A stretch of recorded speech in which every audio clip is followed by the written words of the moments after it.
Vamos abrir a palavra de Deus, o Evangelho segundo escreveu Mateus, capítulo de número 6.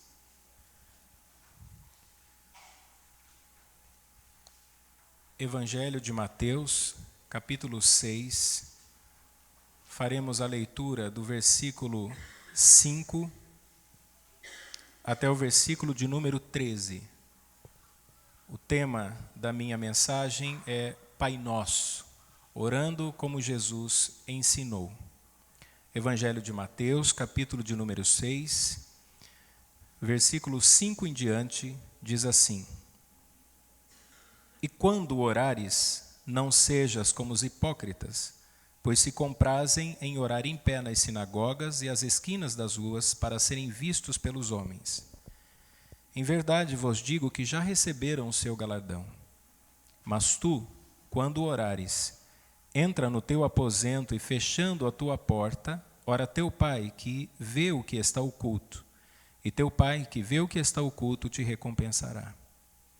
E orando não useis de vãs repetições como os gentios, que pensam que por muito falarem serão ouvidos.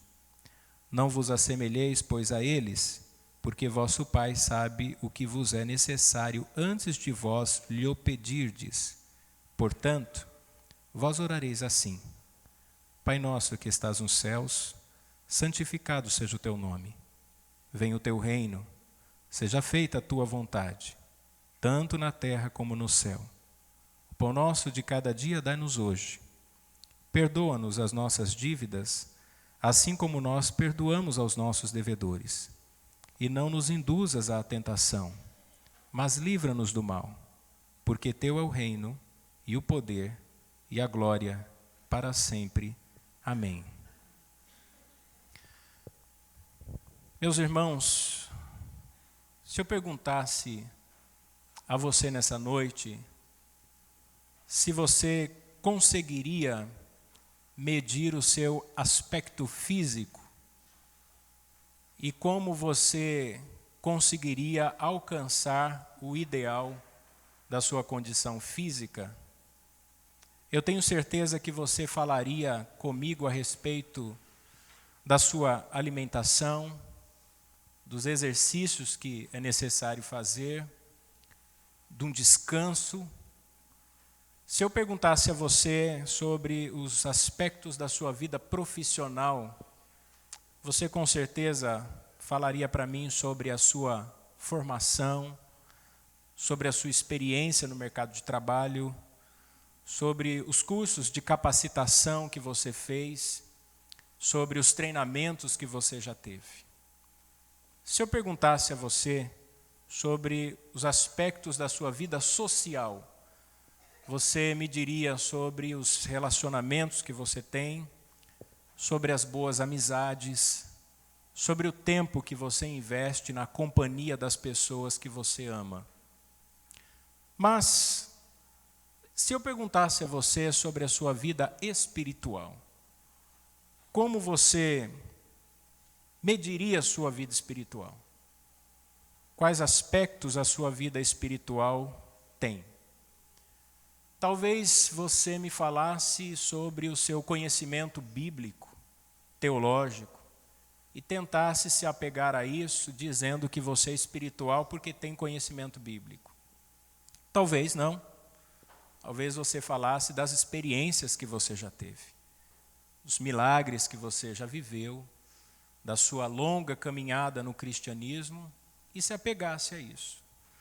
Ou então, você me diria sobre o trabalho na igreja, sobre o ministério que você exerce.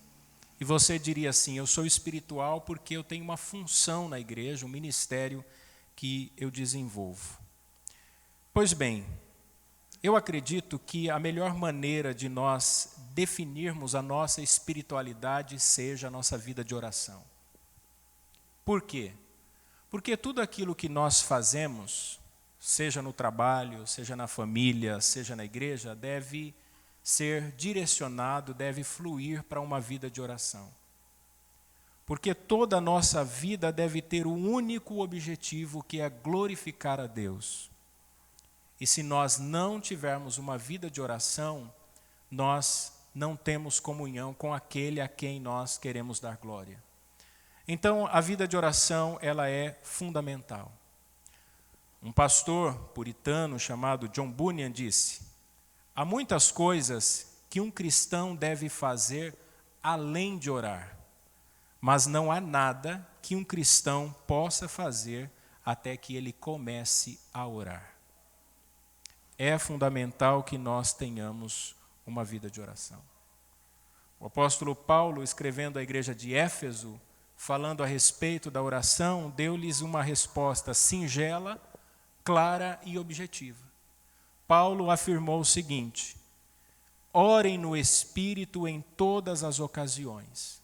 Ou seja, não existe uma única ocasião na nossa vida em que nós não devemos orar. Nós devemos orar em todos os momentos, sempre apresentando a Deus a nossa vida em oração. Faço uma pergunta para facilitar o entendimento. Quando é que você precisa respirar?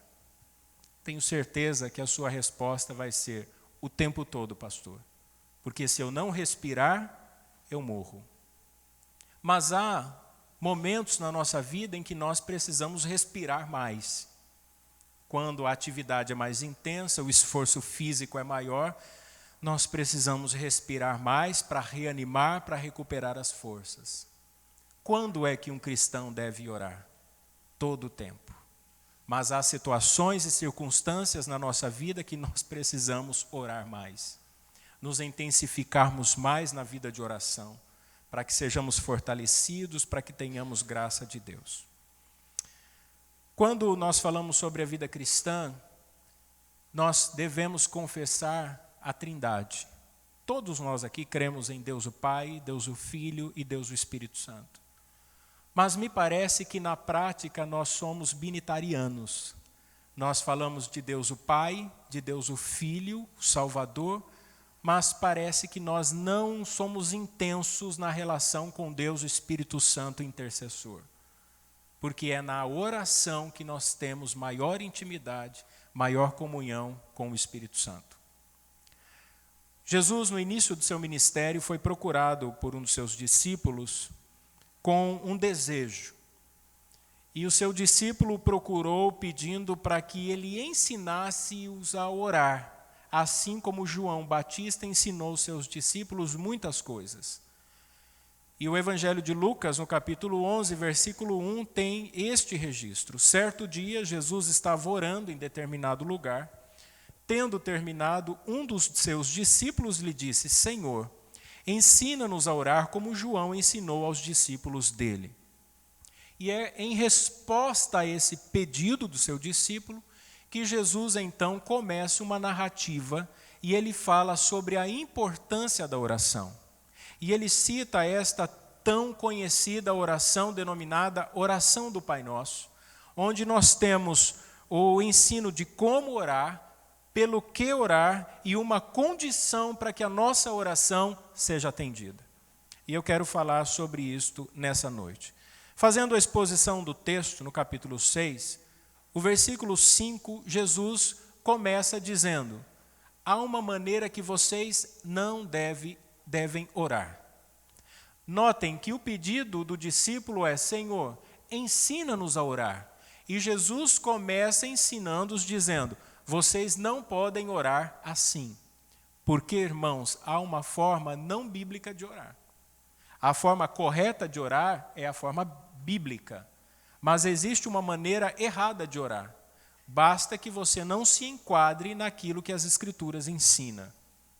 E nós vamos aprender com Jesus que o primeiro erro cometido na oração é quando nós nos assemelhamos aos hipócritas. Jesus disse: e quando vocês orarem, não sejam como os hipócritas.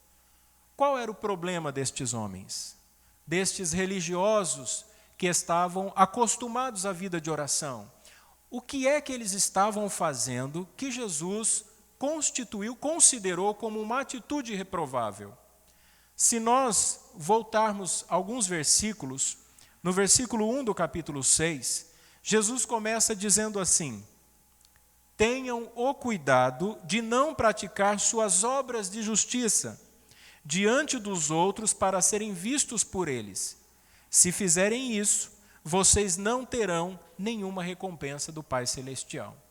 Jesus sabe que os judeus, eles têm uma tradição, e esta tradição inclui alguns costumes, dos quais eu vou citar aqui. Primeiro, o chamado tefilim, que eram duas caixinhas conhecidas em português como filactérios, que eram atados ao braço e na cabeça por uma fita. Nestas pequenas caixas tinham trechos das escrituras que deveriam ser memorizados. Então eles liam com frequência para que memorizassem essas passagens. Tinha também a Torá, a lei de Deus, o Pentateuco, os 5 primeiros livros do Antigo Testamento, que era para ser meditado, obedecido, e eles com frequência faziam isso. E tinha também a Tzedaká, que era a justiça social, as boas obras, o dar esmolas, fazer atos de caridade. A vida espiritual de um judeu envolvia memorização, meditação e a prática daquilo que eles haviam aprendido. Qual o problema aí? Até aqui nenhum. O problema é que Jesus diz que estes homens, na prática da religião, começaram a fazer estas coisas para serem vistos pelos outros, para receberem a admiração de outros, para que as pessoas, ao olharem para eles, então, começassem a admirar e dizer assim: olha que vida de oração. Eles procuravam os lugares públicos, como as sinagogas e as esquinas das ruas, e lá então eles levantavam os braços e começavam a orar a Deus. Mas uma oração para que as pessoas, ao olharem para eles, admirassem e pensassem assim: olha que homem espiritual, olha só que homem de oração. Então Jesus está nos dizendo que é possível alguém orar não a Deus, mas orar para ser visto pelos outros. Jesus chama esta pessoa de hipócrita. Hipócrita era um ator, era alguém que usava uma máscara, tinha a aparência de piedade, mas na verdade não era. Ele tinha um perfil, uma personagem que ele vestia para que as pessoas pensassem que ele fosse aquilo que ele de fato não era. Então, esse tipo de oração nós somos proibidos a fazer. Por quê? Porque quem ora deste jeito quer receber a admiração do outro. E aí Jesus disse que eles já tinham recebido a sua recompensa. Qual era a recompensa? Os aplausos. Então as pessoas iam olhar para eles e falar assim: olha, parabéns, você realmente é muito espiritual, você é uma pessoa diferente, é uma pessoa melhor do que os demais. Então Jesus nos proíbe a orar dessa maneira. E Jesus disse: mas quando você orar. Isso aqui significa que Jesus já pressupõe que nós todos vamos ter uma vida de oração. Não existe vida cristã sem oração. Não é possível que nós tenhamos comunhão com Deus se nós não orarmos. Quem não ora, morre espiritualmente. Se você parar de orar, você morre espiritualmente. É necessário que nós tenhamos comunhão. Agora, Jesus também diz que nós não podemos orar como os pagãos. Notem, primeiro, não orem como os hipócritas, porque falam e aí recebem a admiração dos homens, mas não são aquilo que dizem ser. Mas também, verso 7 e verso 8, quando orarem, não fiquem sempre repetindo a mesma coisa como fazem os pagãos. Na religião antiga, o paganismo consistia em ficar gritando, repetindo as palavras até entrar em êxtase, às vezes tocar tambores, no intuito de despertar os deuses. Os pagãos faziam isso. E eles achavam que, pelo muito esforço, pelo desgaste físico e por insistirem tanto, o Deus deles ouviria a oração deles. Jesus está dizendo: não façam isso. O apóstolo Paulo escrevendo à igreja de Corinto, ele tem em mente a mesma coisa quando ele está organizando o culto na igreja de Corinto. Quando ele fala sobre os dons espirituais, quando ele fala sobre o momento de falar em línguas e ter interpretação, quando ele fala sobre a profecia, ele está dizendo também sobre o falar em línguas, e ele usa uma hipérbole, ou uma metáfora, uma figura de linguagem, porque aqui língua dos anjos é uma figura de linguagem, e ele diz algo que está incluso no culto pagão. E ele fala sobre a vida cristã em amor. Ele diz o seguinte: ainda que eu fale a línguas dos homens e dos anjos, se não tiver amor, serei como um sino que ressoa, como um prato que retine, que eram os instrumentos usados pelos pagãos. Paulo está dizendo, se vocês não amam a Deus, se vocês não amam o seu irmão, e depois vocês ficam orando em voz alta e repetindo as mesmas coisas, é como alguém que toca tambor, que faz barulho repetidamente para despertar os deuses, mas essa pessoa não tem essência. Ela tem forma, mas ela não tem conteúdo. É a mesma coisa que Jesus está dizendo. Então não seja como os hipócritas, mas também não seja como os pagãos. E aí Jesus então nos ensina como é que nós devemos orar. E nós vamos aprender aqui a oração exemplo. Irmãos, a oração do Pai Nosso, ela não é citada por Jesus para ser repetida por nós como uma reza. Não que você não possa repeti-la, mas não há nas Sagradas Escrituras nenhum imperativo, nenhuma ordem para que a igreja faça isso. Os apóstolos não fizeram isso, a igreja primitiva não fez isso, Jesus também não citou novamente, e às vezes algumas igrejas adotam como um princípio de liturgia no culto para que todos orem a oração do Pai Nosso, quando na verdade existe uma didática aqui. Jesus quer nos ensinar como é que nós temos que orar. E como é que Jesus nos ensina? Primeiro, ele diz assim, Pai Nosso. A base da oração é a relação entre a paternidade de Deus e a nossa adoção em Cristo Jesus. Só é possível uma vida de oração porque Deus o Pai nos adotou como filhos. Quando nós vamos a Deus em oração, nós temos que ter isso em nossa mente. Não é mérito, não é porque eu sou melhor do que ninguém, não é porque eu tenho uma gnosis, um conhecimento elevado. Não, é porque Deus é Pai e Ele me adotou em Cristo. E através da adoção e através deste ato pelo qual eu clamo, Abba Pai. Então, Jesus disse, Pai Nosso. Então, nós temos que reconhecer a paternidade. Se existe algo bom e confortável para alguém, é saber que ele tem um pai que lhe ouve. Quem tem pai sabe disso. Quem tem uma boa relação com o pai. Há pessoas que já perderam seus pais e que sentem muita falta daquele colo onde você pode reclinar a cabeça e contar as suas dificuldades, os seus sofrimentos. A presença do pai é acolhedora.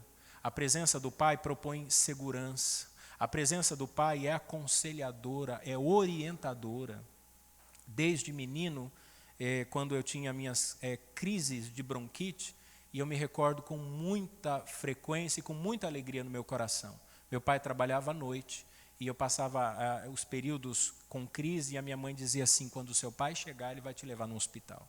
E eu ficava a noite toda com crises respiratórias, imaginando quando que o super-herói ia chegar. E o meu pai forte, né? Até hoje o meu pai é muito forte, não é assim franzinho como eu. Meu pai sempre foi um homem muito forte. E ele trabalhava numa linha de produção, numa indústria em Indaiatuba, trabalhava a noite toda, chegava de bicicleta, colocava na garupa da bicicleta e eu segurava no banco da bicicleta. E eu lembro como hoje, eu olhava para aquelas costas largas, né, enquanto meu pai pedalava, e aquilo me dava uma segurança tão grande, porque eu pensava assim, o meu pai chegou, o meu pai veio cuidar de mim. Os filhos precisam ter essa segurança nos pais. Então, aos homens aí que têm filhos, olha a importância, olha o seu papel. A presença do pai é fundamental. Né? Uma esposa, quando o marido precisa dormir fora, ela fica insegura, porque a presença do pai dá segurança. Não é verdade? o homem da casa, o provedor. E Jesus diz que nós devemos nos conduzir em oração reconhecendo a paternidade de Deus. Paternidade. Quando diz que Deus é Pai, é aquele que se inclina para ouvir as nossas necessidades. Ele nos conhece, Ele entende o nosso coração, Ele sabe dos erros que nós cometemos, Ele conhece a nossa fragilidade, a nossa limitação. Agora, diferente de um pai terreno, e Jesus usou essa expressão e essa comparação, Ele disse assim: vós que sois pais e que não sois tão bons assim, vocês são ruins como pais. Se um filho pedir um pão, vocês não vão dar uma pedra. Se pedir um peixe, vocês não vão dar uma serpente. Quanto mais vosso Pai Celestial sabei do que vós necessitais. Então a referência deste Pai é um Pai Celestial. Por isso que Jesus continua dizendo que está nos céus. Pai nosso que estais nos céus. Aqui nós temos a referência do lugar de habitação de Deus, apontando para o seu governo e para a sua eternidade. Deus é soberano. Ele está nos céus. Ele governa sobre todas as coisas. Hoje de manhã eu falei sobre a imanência de Deus e a transcendência de Deus. Deus é transcendente. Ele é o Criador do universo. E como Criador, Ele está além e aquém a sua criação. Deus não faz parte da sua criação. Ele criou todas as coisas. No entanto, Ele está presente na sua criação, sua imanência. Esse Deus que nos fez, Deus Todo-Poderoso, é o Deus que se aproxima de nós e que ouve as nossas necessidades. É uma divindade toda poderosa e que ao mesmo tempo é próximo, é um ser com quem eu me relaciono de maneira individual e pessoal. Então não é uma divindade perdida na imensidão, como se você orando lançasse as suas palavras ao acaso, ao léu, como se tivesse eco. Deus, Deus, Deus, meu Pai, meu Pai. Não. Como alguém que está no alto de uma montanha e fala e ouve apenas a própria voz. Você já fez isso? Ou quando entra numa caverna, não sei quem já fez aqui passeios turísticos, você fala, tem alguém aí? Com Deus não é assim. Você sabe que Ele é todo-poderoso, imensurável, mas você tem ao mesmo tempo a presença dEle junto a você, próximo a você, dizendo, eu sei das suas dores, porque Ele encarnou no Filho. Porque o Filho é a expressão exata do Pai. Porque o Filho carregou sobre si todas as dores, angústias e aflições que nós podemos ter. Porque Ele é o nosso sumo sacerdote. O profeta Isaías, fazendo menção a Deus, versículo 15 do capítulo 57, ele diz assim, porque assim diz o alto e sublime, que habita na eternidade, olha a transcendência de Deus, e cujo nome é santo, num alto e santo lugar habito, como também com contrito e abatido de espírito. Olha a imanência. Para vivificar o espírito dos abatidos e para vivificar o coração dos contritos. Deus está presente na nossa vida. Então Jesus está dizendo, Deus é Pai, está no céu, tem o controle de tudo e está presente na vida de vocês. Terceira lição que nós tiramos nessa oração, exemplo. Santificado seja o teu nome. Ninguém que cogita se aproximar de Deus deve fazê-lo sem reconhecer que Deus é santo. Não tente fazer isso. Entenda que ao se aproximar de Deus, você se aproximará de um Deus que é santo, santo e santo. Diante de um Deus que até os serafins cobrem o rosto e os pés. Diante de um Deus cuja santidade é inquestionável e irreparável. Esse Deus é santo. Então nós temos que santificar o nome dEle. Agora a relação de oração é muito mais profunda. Por quê? Porque nós não apenas falamos, mas agora nós temos incumbências. nós temos responsabilidades. Qual a primeira? Santificar o nome de Deus. Aonde? No nosso trabalho, na nossa casa, no nosso ministério, em tudo aquilo que fazemos. Se nós falamos com esse Deus que é Pai e que está nos céus, então nós temos que santificar o nome dele em tudo aquilo que nós fazemos. Nós não podemos viver de qualquer maneira e pensar que vamos nos aproximar de Deus e simplesmente ser atendidos, como se Deus fosse um serviçal. Jesus está dizendo, o Pai de vocês é santo, santificado seja o teu nome. Isso nos ensina muito sobre reverência. Vida cristã é muito sério. Nós temos uma tendência natural a nos acostumarmos com a religião. E às vezes a gente confunde a religião com a espiritualidade. E a gente pensa que pelo fato de ir na igreja, de ter sido batizado, de participar da ceia, de estar presente nos cultos, nós somos espirituais. E isso não é verdade. Nós podemos nos acostumar a essas práticas, é por isso que ele falou, tomem cuidado, para não serem como os hipócritas e como os pagãos. Porque à medida em que você não santifica o nome de Deus, você está vivendo de aparência e você está fazendo um barulho repetitivo. Repetitivo. Como alguém que está tocando um tambor, mas ele não tem uma vida de integridade. Então, santifiquem o nome de Deus na vida de vocês. Quarto lugar. Venha o teu reino. A nossa vida aqui, ela é temporal, ela é passageira. As nossas atividades, que são envolvidas em muita preocupação, e eu sei que todos vocês têm preocupações, a gente se desgasta com o trabalho, com a família, os desafios que nós temos que vencer todos os dias, compromisso atrás de compromisso, as responsabilidades que a gente tem. Manter uma vida disciplinar não é fácil, não é fácil. E isso gera em nós cansaço, gera em nós muitos desgastes e às vezes a gente consegue alcançar algum objetivo e nós nos perdemos um pouco nos caminhos da vida. E a gente esquece que a nossa moradia final não é nesta condição de vida. Porque isso aqui, irmãos, vai ser transformado na vida de Cristo. Então, tudo que a gente conseguir aqui tem um único objetivo, nos ensinar a sermos generosos, a sermos mordomos daquilo que pertence a Deus. Não é para nós nos apegarmos a esta vida, a esta existência, mas é para nós nos consagrarmos a Deus. E ele diz assim, venha o teu reino, para que a gente não perca o foco. Para que a gente não pare pelo caminho. Nós estamos entre o já e o ainda não.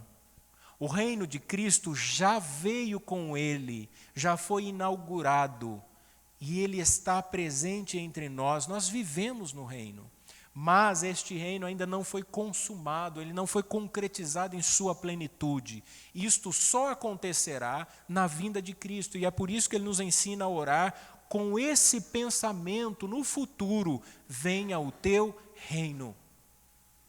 No mesmo capítulo, versículos mais à frente, lá no 33, Jesus dá uma resposta aos discípulos, porque eles estavam preocupados com aquilo que a gente se preocupa. Eles estavam preocupados com a roupa, com a comida e com a bebida. E Jesus usa as coisas simples. E ele diz assim, observe as aves dos céus. Elas não trabalham, elas não juntam em celeiros, elas não têm plano de previdência privada, elas não têm poupança e aplicações. No entanto, vosso Pai nunca desamparou uma delas. Olha para os lírios do campo. Hoje estão lindos e maravilhosos, amanhã eles murcham, secam, sua glória vai embora. Eu digo a vocês que nem Salomão, em toda a sua riqueza, se vestiu tão bem quanto um deles. Aí Jesus então dá uma palavra a eles. Busquem, pois, em primeiro lugar o reino de Deus e a sua justiça, e todas essas coisas lhe serão acrescentadas. Jesus nos dá a fórmula para que a gente viva em paz, livre da ansiedade, livre da depressão, livre da insônia, livre do estresse, livre da agonia que nós sentimos neste mundo. Sabe qual é a fórmula? Busquem primeiro o reino de Deus e a sua justiça. Quando nós começarmos a priorizar o reino de Deus e a justiça de Deus, todas as coisas que nós precisamos, Jesus disse isso, serão acrescentadas. Ele vai acrescentar a nós. E então ele fala, em quinto lugar, sobre a vontade do Pai. Notem que ele vai revelando como é que deve ser a oração. E agora ele diz assim: seja feita a tua vontade, assim na terra como no céu. Não existem dois reinos. O reino de Deus no céu e o reino de Deus na terra. Existe um só reino de Deus. E a sua vontade se cumpre no céu e na terra. Interessante que aqui eu lembro de Apocalipse capítulo 6. Diz que as almas daqueles que foram martirizados, eles estão debaixo do altar na visão de João, possivelmente uma visão simbólica, mas aponta para uma literalidade. Ele viu que as almas não estão dormindo, como muitas religiões afirmam, como as testemunhas de Jeová, como os adventistas do sétimo dia, o sono da alma, né? A doutrina conhecida na época dos reformadores, chamada de psicopaniquia. Calvino escreveu um documentário sobre isso, defendendo que nós não dormimos quando a gente morre, mas que nós ainda estamos cientes do que está acontecendo. Porque lá no capítulo 6 de Apocalipse, as almas diziam: até quando, ó Senhor? O Senhor não vingará o nosso sangue. E a resposta de Deus a eles é: até que se cumpra o número dos eleitos. Porque muita gente ainda tem que ser salva. É por isso que Deus ainda não enviou Cristo para completar a redenção. Deus, o Pai, ainda não o enviou. Por isso que Jesus disse assim: o Pai sabe o dia. Ele está aguardando. Cristo vai cumprir plenamente toda esta obra de redenção. Então, nós sabemos que Deus, o Pai, tem uma vontade. Um pregador chamado Kenneth Hagin, já falecido, ele foi o precursor da teologia da prosperidade. Ele ensinava aos crentes a orar dizendo assim: determine, né, decrete a sua vitória. Isso foi influenciando as igrejas nos Estados Unidos, e o evangelicalismo brasileiro também foi influenciado. Então, até mesmo nas igrejas que não têm isso na sua história, começaram a aderir. Hoje é natural você ver crentes da nossa denominação, por exemplo, que nunca participou, pelo menos não no início desses movimentos, orando assim. Muitos pastores, né? Eu profetizo, eu determino, eu decreto. Isso não pode ser feito, porque isso é uma afronta à vontade de Deus. Porque se a vontade dele é que prevalece, quem decreta é ele, quem determina é ele, quem faz é ele. Então Jesus não ensinou-nos a orar assim: decretem. Ele ensinou a orar: seja feita a tua vontade. Um destes pregadores de televisão, ensinando o seu público a orar, ele disse assim: olha, se você orar e na sua oração você disser se o Senhor quiser, você já não tem fé, a sua oração não será atendida. Mas me parece que não é isso que Jesus está ensinando. Jesus está ensinando que Deus, o Pai, tem uma vontade.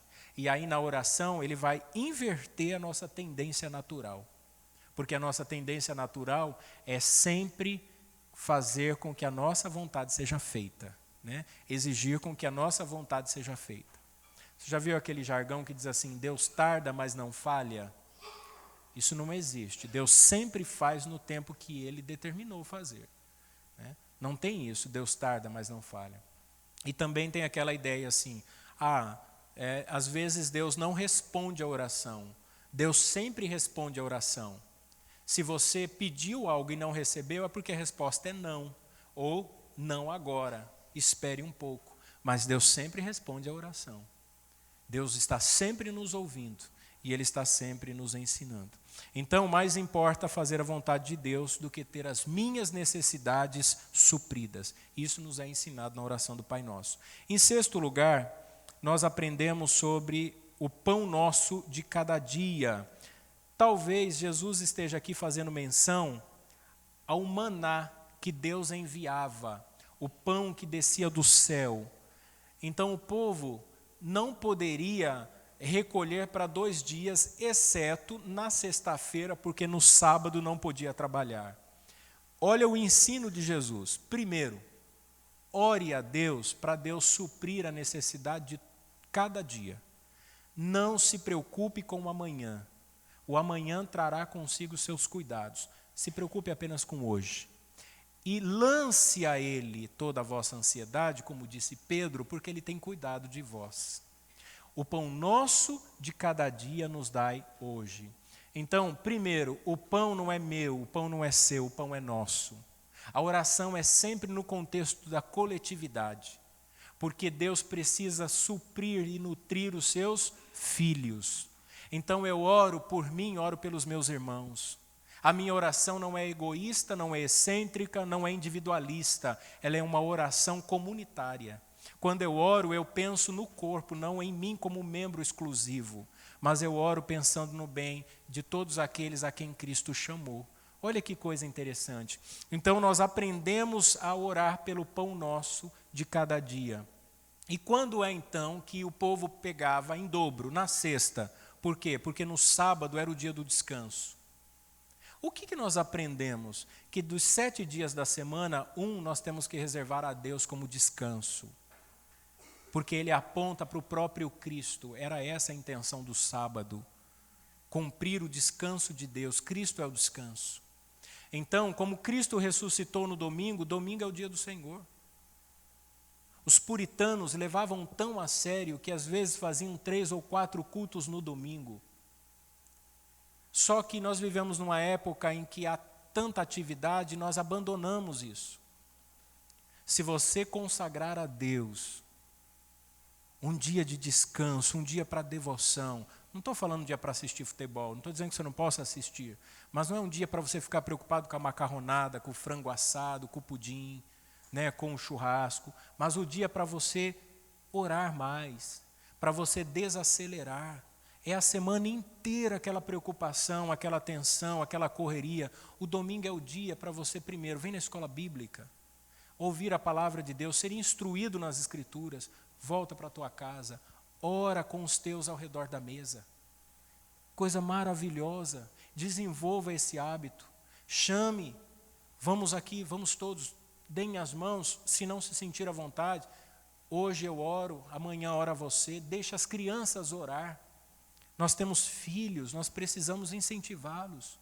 Se orarem de maneira simples, às vezes erram, não tem problema, estimule. Às vezes a Joana faz uma oração tão engraçada, eu vou me contendo para não rir, mas eu falo, filha, está no caminho certo. Não se preocupe em achar palavras, né, que vai fazer com que as pessoas te admirem, mas seja espontânea, fale com Deus, agradeça a Deus. Às vezes começa a orar para Deus dar comida para quem está em condição de rua, para Deus visitar. Aí às vezes eu falo assim, tá bom, agora a gente está orando pelo alimento. Né? Meu sogro que brinca assim, ó, quando for orar na hora do almoço, é para o almoço. Porque a gente começa a orar e começa a fazer intercessão, ações de graça, e aí não para mais a oração. E a família é grande, aí fica assim, amém, amém. Sempre tem um mais fominha, né, que não vê a hora de terminar a oração. Mas a gente precisa fazer isso. E o domingo é um dia bom para isso. É um dia para sentar com os filhos, para conversar com a esposa. É um dia para ler a Bíblia, para desligar o celular, para fugir do Facebook, fugir do WhatsApp. É o dia para ouvir a família.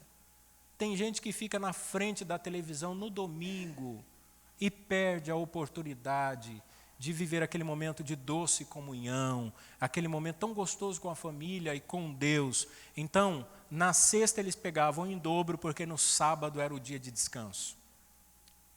Pão nosso de cada dia. Ore, Deus, eu te agradeço pelo pão de hoje. Reverendo Augustus Nicodemos, ele diz assim, não fique preocupado em orar pelo pudim, ore pelo pão. Porque às vezes a gente quer orar pelo pudim. Quero carro, eu quero casa, eu quero dinheiro, eu quero conquista, eu quero sucesso, quero subir o degrau da vida social. Mas não tem vida de comunhão. Para que dinheiro sem salvação? Para que riqueza sem paixão? Para que recurso sem Cristo? Mais vale estar aos pés do Senhor do que galgar posições e ter uma vida vazia. Então, nós aprendemos muito com Jesus, porque esta passagem aponta para a provisão que é necessária e essencial. Então, fique tranquilo, descanse seu coração. É para pagar o aluguel? Deus, provê meu aluguel. É para pagar a passagem do carro? Deus, provê recursos para pagar a parcela do carro. É para comprar um medicamento? Deus, eu creio que o Senhor vai me dar condições. Ore, mas não fique preocupado com amanhã. Deus vai cuidar do amanhã. Viva apenas o hoje. 7º lugar, ele nos chama agora a uma responsabilidade. Porque até esse momento ele fala sobre Deus o Pai e a nossa relação de dependência com Deus. Mas agora ele coloca uma outra pessoa na relação, que é o nosso próximo. E principalmente aquele que nos ofendeu. Agora fica difícil. Porque ele diz assim: perdoa as nossas dívidas, assim como nós perdoamos os nossos devedores. Em algumas Bíblias a tradução é diferente. Diz, perdoa as nossas ofensas, assim como nós perdoamos aqueles que têm nos ofendido. Mas a palavra grega aqui é tirada do mundo comercial romano mesmo. É dívida financeira mesmo. É para dar ideia de alguém que tem uma dívida. Tanto que Jesus depois vai citar uma parábola do servo devedor, que ele roga ao rei que perdoe a sua dívida, que é altíssima. O rei perdoa, depois ele encontra no caminho, de volta para casa, alguém que lhe deve um valor bem menor. E ele pega aquela pessoa e fala assim, você tem que me pagar. Não tenho condição, mas você tem que me pagar. E aí o rei fala assim, olha, eu te perdoei uma dívida tão grande, você não pode perdoar uma dívida tão pequena. Qual é a ideia aqui? É que se nós fomos perdoados por Deus, nós que éramos merecedores do inferno, por que que nós não vamos perdoar aqueles que têm nos ofendido? Nós temos que ter uma disposição de coração em perdoar.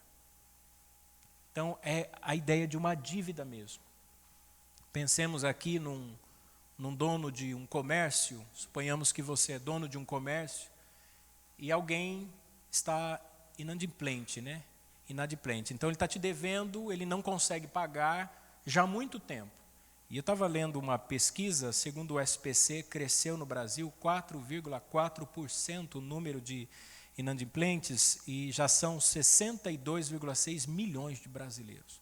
É muita gente devendo, é muita gente com restrição no nome. Imagine essa pessoa que te deve, entrando no seu estabelecimento, e aí você diz assim, vem aqui, está perdoado sua dívida. O quê? Você não precisa mais me pagar. Eu te perdoo. Está zero, está quite. Eu perdoo sua dívida. Você não pode, porque fez isso, impedir essa pessoa de entrar no seu estabelecimento. E não pode, toda vez que encontrar essa pessoa, jogar na cara dela que você perdoou uma dívida. Concorda comigo? Você já imaginou? A pessoa entra e fala assim, não, você não pode entrar mais aqui, eu já perdoei sua dívida. E nem pode ficar saindo por aí dizendo assim, está vendo fulano, eu perdoei uma dívida. O que Jesus está dizendo? Que quando nós oramos e pedimos perdão, nós temos que ter a mesma disposição em perdoar. Então a gente não pode, perdoou. Eu perdoei o fulano, mas ele falou contra mim, né? É uma pessoa que eu não gosto, eu tenho dificuldade e eu não quero ter relacionamento. É claro que o nível de confiança não é mais o mesmo, mas você não pode bloquear-se e dizer assim, eu não quero mais nem olhar para a sua cara. Jesus está dizendo, perdoe. Como é prazeroso receber o perdão. Quando eu vim para Campinas, e eu me lembro que nós fizemos o primeiro encontro de casais, e nós alugamos um salão descendo a Rui Rodrigues. Eu não tinha muito costume de andar aqui na Rui Rodrigues, e ela tem as saídas, né? Você descendo sentido Ouro Verde, tem a saída direita para que você consiga retornar para o bairro Capivari. E o salão ficava ali na entrada do bairro. E eu estava com 2 pessoas no carro, pessoas agitadas e falando, tem que fazer isso, tem que fazer aquilo. Eu já estava com a cabeça quente. Tinha muita gente naquela, nós tivemos mais de 100 convidados, lembra? E o salão não cabia tanta gente assim. E nós íamos fazer alimentação, tinha música, tinha um monte de coisas mesmo para preparar. E eu estava preocupadíssimo. Tinha só 6 meses aqui em Campinas. Falei, meu Deus, o primeiro evento já vai ser um desastre. E aí uma das pessoas falou assim, pastor, entra. Quando ela falou entra, eu entrei. Só que vinha um motoqueiro. Então, eu só ouvi o barulho. Plá, plá, plá, plá, plá. Falei, meu Deus do céu, atropelei um motoqueiro. Parei o carro e ouvi o rapaz gemendo, caído no canteiro e gemendo. Ai, ai, ai. Olhei a moto toda quebrada. O pessoal saiu de uma casa de material para construção, já recolheram a moto, guardaram a moto. O SAMU vinha atrás do carro. Irmãos, aqui eu sou calvinista e eu creio que Deus determina exaustivamente todas as coisas, senão eu ia falar que era o diabo que tinha feito aquilo. Porque o SAMU estava atrás. E eu fiquei assim, como pode, né? Atropelei e o SAMU já parou e socorreu. Acho que se tiver lá uma estatística nos atendimentos de pronto-socorro aqui de Campinas, o mais rápido foi aquele. Foi menos de 1 minuto, porque já vinha escoltado pelo SAMU, né?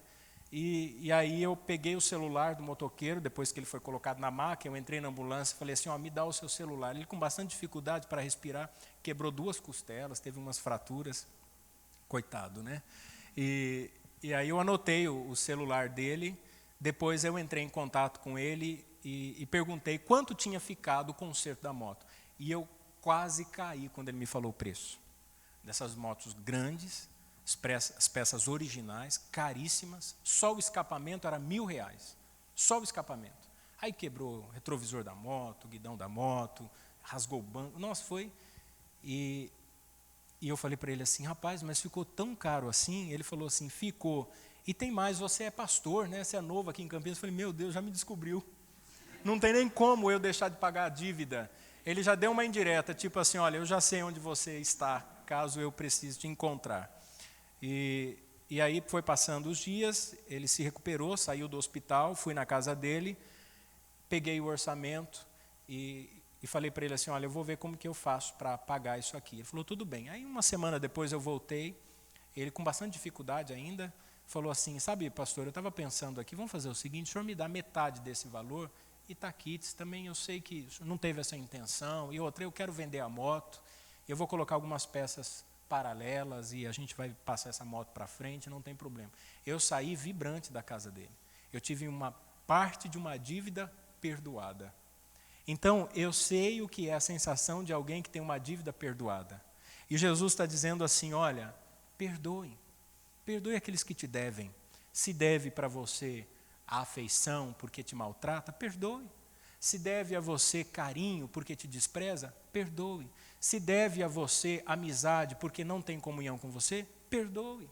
Se deve a você o reconhecimento porque você sempre faz uma coisa boa, mas a pessoa não reconhece, perdoe. Por quê? Porque o vosso Pai já te perdoou.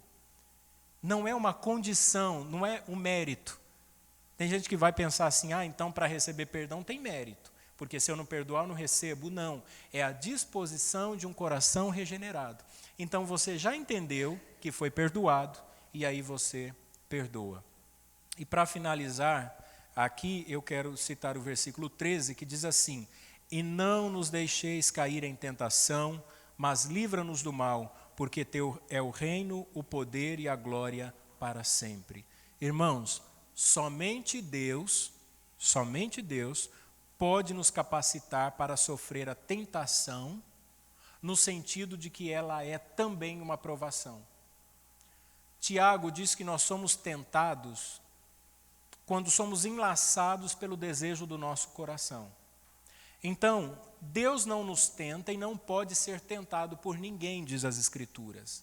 Mas o sentido aqui é que a prova que Deus nos dá pode ser semelhante a uma tentação. Por exemplo, um desemprego. Você já está desempregado há tanto tempo e é uma prova tão intensa que você pode ser tentado a murmurar a situação e a reclamar com Deus. Então é uma prova que tem nela uma possível tentação.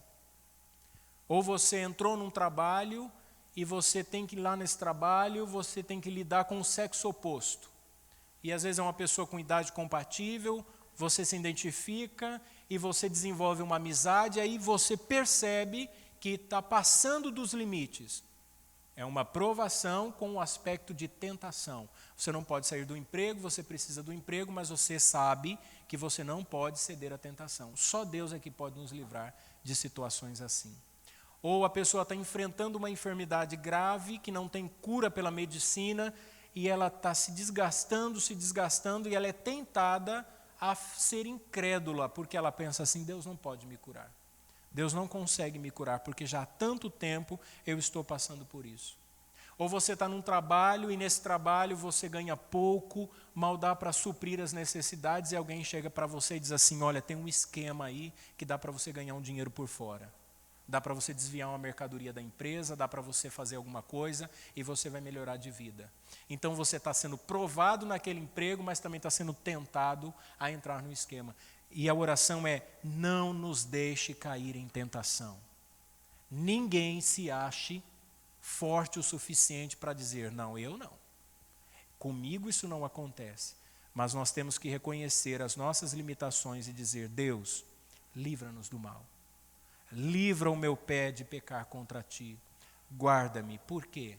Porque teu é o reino, teu é o poder, tu é a glória para sempre. Amém. Então, eu concluo dizendo aos irmãos, vamos nos dedicar à vida de oração. Ore mais.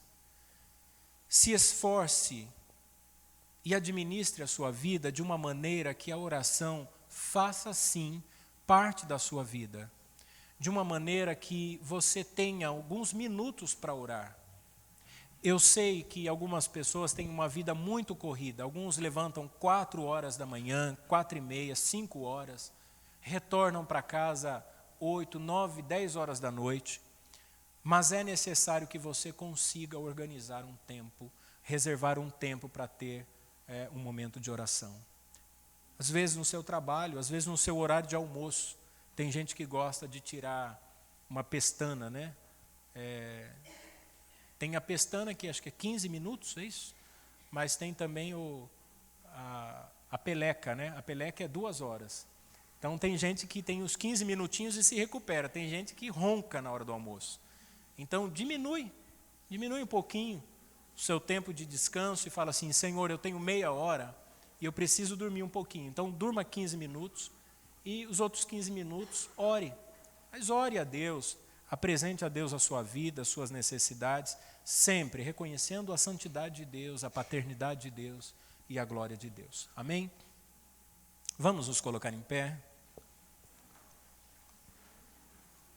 Vamos orar, pedir a Deus que nos ensine. Essa palavra é muito oportuna, vivemos uma época muito corriqueira, nós temos muitas preocupações e às vezes a gente deixa de orar. Senhor, aqui estamos nós, a tua igreja, diante desse ensino maravilhoso realizado por Jesus, que falou sobre a vida de oração. Nós somos descuidados no que diz respeito à vida de oração.